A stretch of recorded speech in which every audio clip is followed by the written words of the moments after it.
this case, the President and the Secretary of Defense picked the wrong guy. Because when it comes to our most fundamental rights, I will not back down. Thank you, everybody, for being here. Appreciate the veterans who have my back from all of our services. But I want to start here by reminding folks how we got here. Last year, I said something that the President didn't like. It was pretty simple then, and it still is, that service members need to follow the law. What I said was a true and accurate statement of the law. It's literally written into the DoD's Law of War Manual.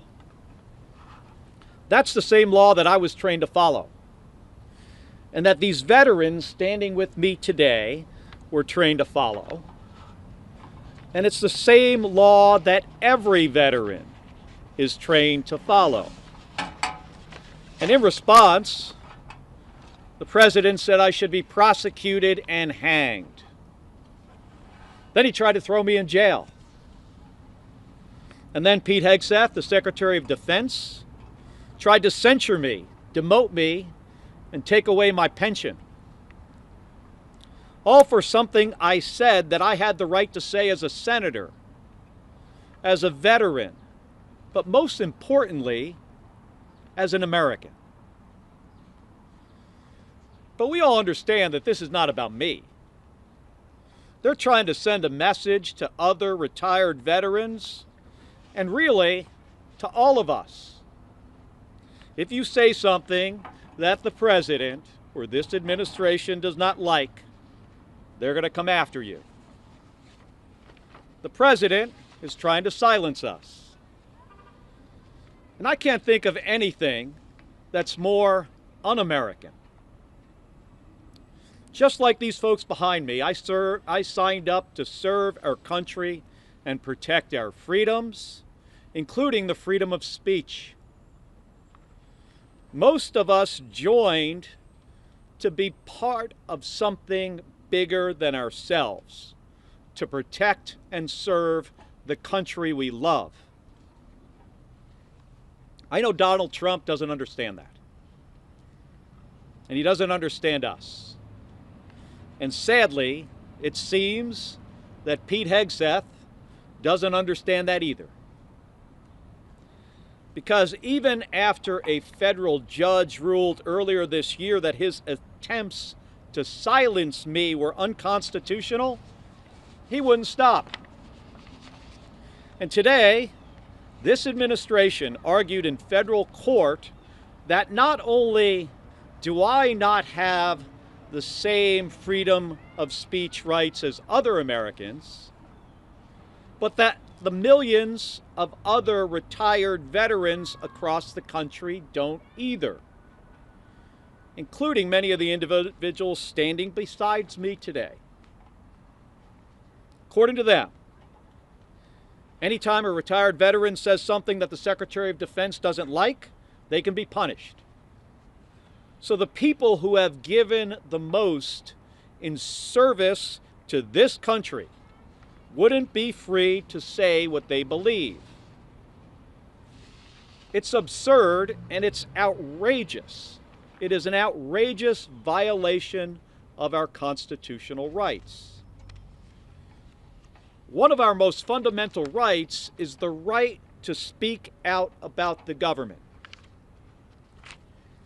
It's the right that guarantees all others. And it's how we hold our government accountable. And it's especially important right now. Donald Trump is 2 months into a war with Iran that he started without a strategic goal. 13 Americans have died. The same Iranian regime is in charge, and their enriched uranium is still in their possession. The Strait of Hormuz is now closed, and Americans are suffering with skyrocketing gas prices. and without any explanation from this president of what this war is trying to achieve. Who better to speak out and share their perspective than the people who served?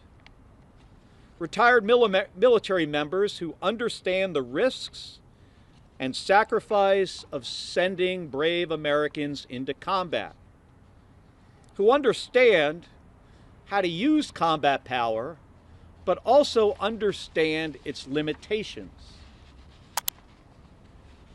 and also who have seen the mistakes of past administrations that thought wars could be fast and simple, only to get bogged down for years or for decades.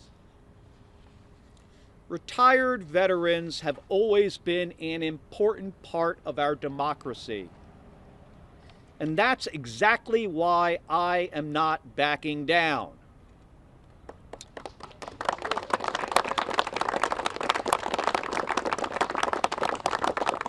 After 25 years in the Navy, I've given too much to this country to be silenced by an administration that does not want to be held accountable.